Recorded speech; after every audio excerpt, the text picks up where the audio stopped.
Hey guys, how are you today? Quick rant before we dive into today's chaos. As some of you might have noticed, YouTube's algorithm has decided I'm not special anymore. Shocking, I know. So now if you don't like, comment, or do a little backflip in the algorithm's honor, this video might just vanish into the void, never to be seen again. Seriously though, even a hi or "this is wild" in the comments helps way more than you think. It tells YouTube, hey, people actually like this channel. Maybe don't hide it from everyone. That can really help push my videos out to a wider audience, not just to my subscribers. So if you enjoy these stories and want to support the channel, that's the best way to do it. Now grab a drink, get comfy, and enjoy the drama. You won't want to miss this one. Hi, so my father, 50 male, recently filed for divorce from my stepmother, 44 female, and she and all her friends are blaming me for it. But I don't think it's my fault. It's not surprising though, since Sharon, that's what I'll call my stepmom, and I have never had a good relationship.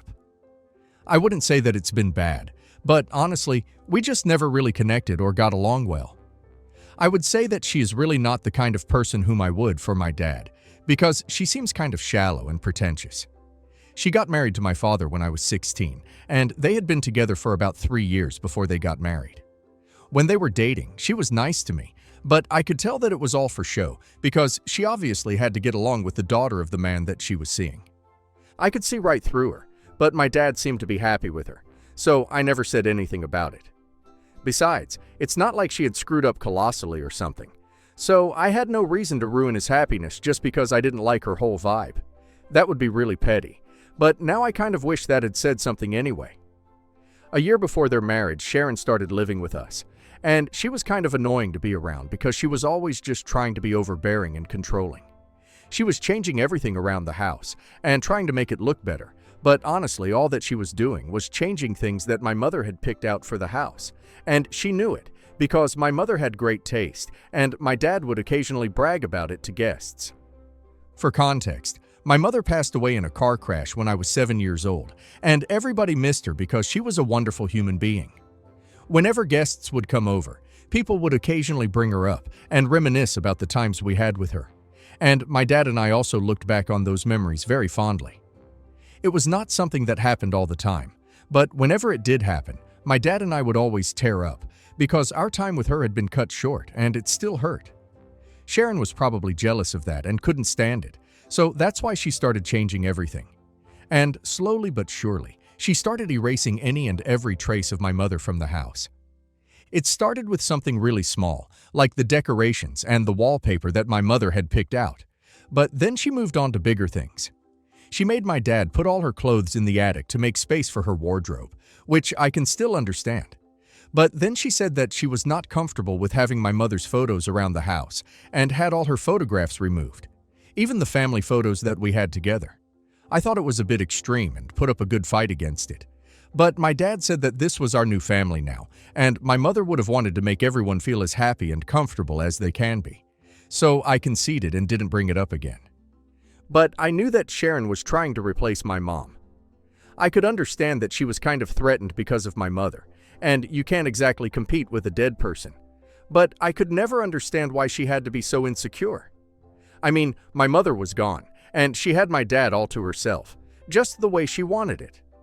People only talked about her because she had been young when she passed away, and of course that had been a huge shock to all of us. So it was not easy for us to move on, especially for the people closest to her family. So it was natural for us to occasionally talk about her and keep her alive in our memories. That was the least that we could do. We didn't want to forget her, and if she had any empathy at all, she would respect that. Instead of trying to replace her, she would just accept that she was not my mother and was never going to be. She was her own person, and that's just how it was. She could look at it as a positive thing as well, but she just had to feel threatened and make it into a competition. So she started trying to act like my mother, and her definition of being a mother meant that she had to control every aspect of my life. I believe that she felt that I would find it endearing, but I honestly just found it annoying. The way that she was constantly trying to tell me what to do, she would give me unsolicited advice literally all the time, be it about boys or clothes, or even my education. I mean, she didn't even have a college degree herself, but sure I was going to take advice from her. And she didn't even do it in a nice way. She was always really condescending about it and treated me like a 5-year-old who knew nothing about the world, even though I was literally 16 at the time. And yeah, maybe 16 is not really that old, but I'm sure that nobody thinks it's appropriate to talk down to a 16-year-old. It was really unnecessary for her to act like I was a total idiot or something. She would talk to me like I didn't understand anything and was not capable of making my own decisions. It was just really irritating. I don't know exactly how to explain it to you guys, but imagine being spoken to like you were a child, but it doesn't come from a place of concern or love. It just comes from a place of wanting to make you feel inferior. There was no real affection. She would only talk to me like that because she felt like I was stupid or something. She would also keep insisting that she was my second mother, and honestly, that was more creepy than cute. I didn't like it one bit, and after a couple of months, I was forced to tell her to just cut it out, because she was not my mother, and she couldn't just squeeze herself into the role because she didn't need to. I didn't want her to. I did have a mother of my own, and I loved her, and I always will, even though she's gone now. I didn't ask for a replacement, and it was really weird of her to even try so hard. So she cut it out and stopped trying so hard because it was getting on my nerves. But what I didn't expect was that she would find other ways to annoy me. She would still talk to me like I was an infant and would be condescending, but at least now she wasn't trying to give me advice or act like my mother. And I knew that it was all for show anyway, so it didn't really affect me. What did annoy me was the fact that she would get my dad involved in things that he had no business being a part of, just because she wanted to feel like she had control over me. After I had told her to back off for a while, she started getting my dad to talk to me about her concerns. Just a little example. When I was 17, I was having a little trouble with a girl at school who was being nasty to me for no reason. I have been talking about it to my friends on my phone, and I guess Sharon snooped through it and found out about it. But she couldn't talk to me about it, because I had told her to back down. So she sent my dad to talk to me about it, and I knew it was him talking. But all I could hear were Sharon's words coming out of his mouth. And then when I was about to apply for colleges, she started talking about how she had expected me to choose a better college at a party that my dad had thrown, for me to celebrate the college that I did get accepted into, and I was going to attend. I mean, she was just the single most annoying person I had to deal with, and I was glad to be rid of her when I finally moved out. I think it's pretty obvious that after I moved out for college, I only came back home for the holidays because I didn't want to have to deal with her. Even when I would come home occasionally, she would still behave the same way with me, even though I was a literal full-grown adult woman. And while I wouldn't say that we had a really bad relationship, it was certainly not great, and I don't know about her, but I never liked her. Recently, however, she invited me to my father's 50th birthday party that she was throwing for him. She told me that it was going to be a huge party, and she had invited all his friends and most of our family. She had even gone out of her way to invite my maternal grandparents. And I thought that was a mature move for her, because she always hated the fact that my dad had continued to keep in touch with his ex-in-laws. She was having the party at one of my dad's favorite restaurants, and it was going to be pretty big. But for some reason, she told me that she wanted to talk to me in person a couple of days before the party. I was skeptical about it, because I couldn't imagine me and her having anything to talk about, because we hadn't exactly been in touch for the past couple of years. But I still agreed, because it seemed important. So 3 days ago, I decided to meet her at a coffee shop near my house. We met, and she was just as annoying as usual, acting like I was a toddler she was meeting, and earned us several weird looks from other people as well.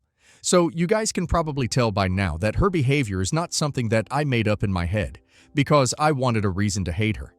She was actually just really annoying to talk to and behaved in a very weird and insulting way. Anyway, once we sat after some small talk, she told me that she wanted to discuss the party with me. I thought that she was going to tell me that you needed my help with the arrangements, or even the budget, but instead she told me that she wanted to tell me that I was not allowed to bring my husband to the birthday party because of something so awful and dehumanizing that I can't even believe she said it right to my face and expected me to be okay with it. So, just to be clear, I've been married to my husband Jason, 24M, for 2 years, but we have been together ever since 9th grade. And yeah, he's my high school sweetheart. Everybody knew that we were going to get married as soon as we graduated, and we did. He's my soulmate, and I love him more than anybody alive, and I can say the same for him. Jason has also had epilepsy since he was a child, and even though he does take medicines for it, he still gets fits occasionally. I'm totally cool with it, and I expect that other people should also be okay with that, because it's something beyond his control, and it's really insensitive and disrespectful to use that against him in any context. So when Sharon told me that I was not allowed to bring him as a +1 to the party because she was afraid that he might have a fit among all those people, I had no idea what to say to her. It was not only disrespectful, but it was straight-up ableism, and it took all the strength I had to not throw my coffee onto her face and walk out. Instead, I decided to just walk off without bothering to even dignify that with a response. I didn't even reply to her, and walked out of the coffee shop, got into my car, and drove back home. I declined the invitation as soon as I was back home, and blocked Sharon immediately. I was seething and trying my best to control my temper, but I just couldn't, and I ended up crying on the couch because I was just so angry. First off, this was my father and his birthday party, and even though she was organizing it, it didn't give her the right to say something so humiliating and insensitive to me, especially about the one person that I love the most, just as much as my dad. And I know for a fact that she knew that this was going to hurt me, because I don't think anybody in my position would have taken it kindly. More importantly, it's not like she didn't know how much I love Jason. He's been in my life ever since I was 13, and she knows very well that I hate it when people try to make it seem like Jason is any less capable or worthy of love and respect than other people just because of his condition. If anything, he is far better than us because he's so strong and deals with something that most people look down upon. Sharon has always known about my feelings on this, and yet she didn't think it was inappropriate and insulting to demand that I don't bring him to the party with me. He's my husband. Of course, we are a package deal now, especially since this is a family event, and more importantly, it's my dad's birthday. I don't think she has the right to tell me who I'm allowed to bring and not. Anyway, when I was crying on the couch, I was trying to be quiet because I didn't want to talk to Jason about this. But he heard me crying and he rushed to my side to comfort me, and I just couldn't keep it in. I told him what Sharon had said, and I also said that it was becoming really difficult for me to keep in touch with my father, because just like the two of us, they were also a package deal because they were husband and wife. I didn't want to jeopardize their relationship, but at the same time, I just couldn't stand Sharon anymore. I had already considerably reduced my visits to my dad's house because of her, but right now she was putting me in a position where I might have to cut them off entirely. I had already spoken to my father about the way that Sharon used to infantilize me and disrespect me constantly growing up, but he was convinced that it came from a place of love and affection, and she was just concerned about me, which is why she treated me that way. Plus, I was really just a kid because I was in my teens, and my dad didn't fully understand the extent to which Sharon would push me with her strange behavior. At the end of the day, she was just being annoying, and it wasn't hurting me, so he let it slide, but this was something else. Jason comforted me, and after I had stopped crying, he told me that he was used to people saying things like that about him, and it didn't hurt him anymore, which was really sad, and not how things should be. But he also told me that I needed to talk to my father, because this was a lot more serious than before. And even though he didn't find it hurtful, he could tell that I was really upset, and it was about time that I confronted my dad about it once and for all. So after talking to him, I felt slightly better and decided to talk to my dad about it. I had already declined the online invitation, so Sharon would know that she screwed up. But that was not enough. She had taken things too far, and she needed to be taken down a peg. So I called my father up that evening, and I told him what his wife had said to me. I told him that I couldn't in good conscience attend his birthday party anymore, or even stay in touch with him because what Sharon had said had been deeply humiliating for the both of us, and I couldn't accept that kind of behavior anymore. I also mentioned that I knew he loved her, which is why he had always believed that she treated me like an infant because she was desperate to have a good relationship with me. But the truth was, she only treated me like that because she was desperate to establish how dominant she was. And when she couldn't do that, she started finding other ways to get back at me.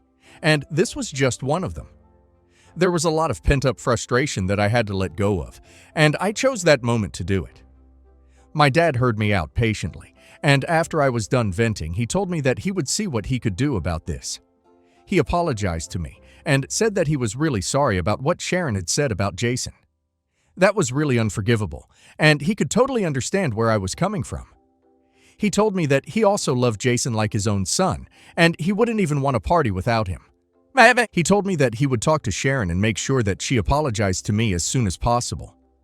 That was all that we talked about, and after that we hung up. I felt better after getting all of that out of my system, and Jason and I tried not to think about it for the rest of the day. We didn't hear from either my father or Sharon for the next 2 days, but this morning I received word from my aunt that apparently my father had filed for divorce. It was shocking because I definitely hadn't seen that coming, and my aunt was texting me to ask if I knew anything about it. But I didn't even know that he was getting divorced, so I immediately decided to call my father up and ask him about this, because I absolutely had to get to the bottom of what was happening. When I called him, he told me that he was about to reach out to me, and the first thing that he told me was that he had filed for divorce from Sharon and was living separately right now. He said that he was living in a hotel a little distance away from his house and asked me to visit so he could explain everything to me. So I headed over there as soon as I could, abandoning all my work. When I got to his room, the first thing that he did was hug me and apologize for everything that he put me through, because he was being selfish and putting his own happiness above mine. He said that he was aware of how selfish he had been so far and had actually been refusing to believe that maybe Sharon was not a good fit for our family. He said that he had noticed how insecure and jealous she was of my mother, a person who didn't even exist in this world anymore. He also noticed Sharon's constant attempts to put me down and make me feel bad about myself. He knew that she was controlling and condescending, but he was willing to let all of that go just because she made him happy when they were on their own and didn't think about anything else. He admitted that he had been selfish and was trying really hard to make himself believe that she was a good person. But they had been having a lot of problems in the past couple of years, and she had become increasingly overbearing and suspicious. She was constantly accusing him of still being hung up on my mother, and would bring that up in every fight that they had. She would constantly insult my mom and me, and he tried really hard to explain to her that he was in love with her, but she just didn't buy it, and constantly compared herself with my mom. It was just getting insane and difficult, and the thing that she said about Jason was pretty much the last straw. They had already been having marital problems, and when my father confronted her about what she said that she didn't even feel guilty about it because she was trying to make everything perfect for him, and he should apparently have been grateful to her. When he tried to explain to her that he actually wanted Jason at the party regardless of his condition, she got mad at him and started playing the victim. It was the usual, saying that she was the bad guy because she had tried to do something nice for him. He tried to tell her that this wasn't nice because it was humiliating and insulting for me and my husband. But she was just not ready to hear it and continued to play the victim even though she wasn't one.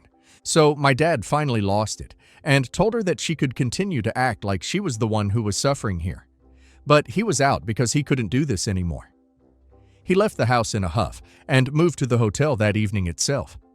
He spoke to his lawyer and had him draw up the divorce papers as soon as he could. The only reason he didn't say anything to me for those 2 days was because he was ashamed and embarrassed and felt like he had failed me as a father. It was quite an emotionally charged conversation, and one that we desperately needed to have for a really long time.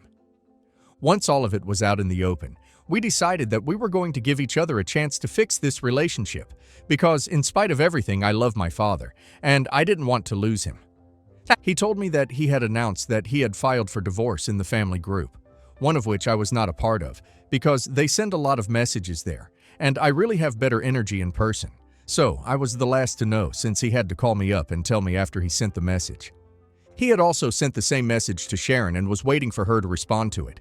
But either way, it didn't matter because it was done now, and he was not going to cancel the proceedings at any cost. So even if she didn't respond to the message, she would have to respond to it legally. After talking to my dad, I came back home, and I felt relieved he was finally going to be done with Sharon. But unfortunately, it seems like Sharon isn't done with me. She called me from a different number a couple of hours ago, and boy, she really let it out. She started screaming at me as soon as I answered the call and accused me of a gazillion things, ruining her marriage and being the worst.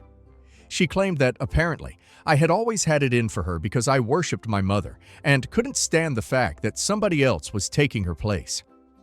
For the record, my dad had dated other women after my mother's passing, and I had never had a problem with any of them, So that was definitely not true. Sharon also claimed that the only reason she had said that I wasn't allowed to bring Jason to the party was because she wanted to save us all the embarrassment, and she only had good intentions. But I had to distort it into something evil, because I hated her for no reason. She was drunk and having a hard time making sense. I actually felt pity for her, and I've been feeling really weird about it ever since that phone call. So am I an a-hole for telling my dad that his wife had told me that I wasn't allowed to bring my husband to his 50th birthday party because of my husband's epilepsy? Not the a-hole. Sharon didn't make a party decision. She tried to exclude OP's husband for having epilepsy and framed it as saving embarrassment. That's textbook ableism. OP didn't ruin her marriage. OP just finally said the quiet part out loud. She's been competing with a dead woman and taking it out on OP for years. OP's dad filing for divorce wasn't because of one coffee shop comment. It was because that comment exposed a pattern he'd been minimizing. And now let's hear community's opinion. Your father is a grown man who made a grown man choice. If Sharon's friends want someone to blame, they can look at Sharon's behavior, not the messenger. Also, the "I had good intentions" defense is laughable. Good intentions don't involve banning someone's spouse from a milestone birthday because you're worried they might be inconvenient in public. You handled it the correct way. You told the person whose party it was. The way Sharon tried to erase your mom from the house, decor, wallpaper, photos, even family pictures, was already a giant red flag. That wasn't moving on. That was insecurity turning into control. Then she infantilized you, snooped through your phone, and used your dad as her mouthpiece. This birthday thing was just the first time her cruelty wasn't subtle. Your dad finally had to admit he married someone who sees your existence as competition. Please don't let the "she was drunk so I feel bad" part mess with your head. Drunk people don't magically invent brand new personalities. They just drop the mask. And calling you from a different number to scream at you is not a woman in emotional turmoil. It's manipulation and damage control. If she truly believed she did nothing wrong, she'd be apologizing, not assembling a blame committee. You didn't end the marriage. Sharon did. One nasty choice at a time. Update 1.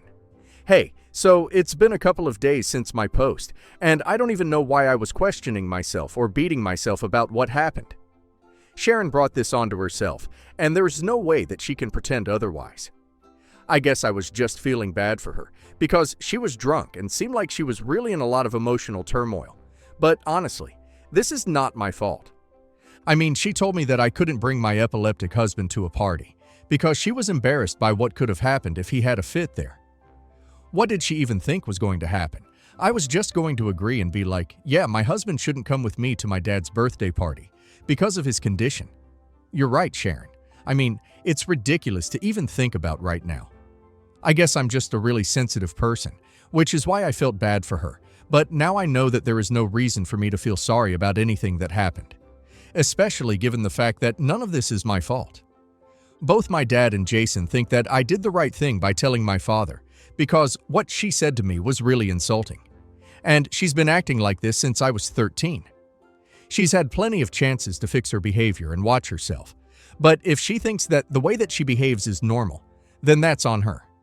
Besides, how on earth was I supposed to know that she was having problems with my dad anyway? It's not like my dad discusses these things with me, and she and I are not exactly friends. So there is no way I could have known, and I definitely didn't do any of this on purpose. She's been acting like a grade psycho for years now, and she's finally getting called out about it, and it's about time that it happened. Update 2. Hey, so my dad called me today to tell me that he is still having the birthday party. I mean, it only makes sense because Sharon used his card to pay for everything, so he could still have the party and not invite her.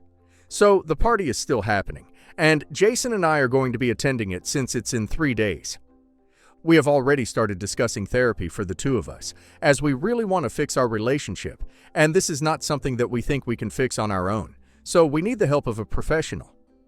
Jason also thinks that this is a great idea, and I'm really excited, to be honest.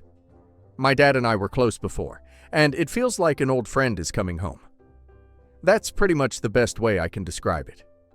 Still no word from Sharon regarding the divorce and everything, but that's not surprising. She's probably pretty insulted, and she really should feel that way. Update 3. So, my dad had the party today, and I thought it was going to be weird given the circumstances. But it actually wasn't. It was pretty fun, and all of us had a good time there. All his friends and a lot of our family members were present there, and nobody even talked about Sharon, just what was needed. Jason and I had the time of our lives.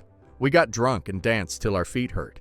And this is probably the first time in a really long time that I remember having this much fun with my father. I felt like a little girl again when we turned on the music and danced in our living room. It was great, and I just wish we could have more days like this. Update 4. Okay, so Sharon finally responded to the divorce petition, and she's not contesting it, which is pretty surprising. But then again, it was very unlikely that she would try to fight it. She is, however, demanding a huge sum as alimony, and quite frankly, I don't think she deserves it. But whatever, that's between their lawyers. The divorce proceedings and the settlement negotiations are supposed to begin in a couple of days, and I just honestly hope that it doesn't get nasty. On the bright side, my dad and I have started therapy, and it's going well. We have decided that we are going to try and have lunch or dinner together at least once every week, and really rebuild our relationship.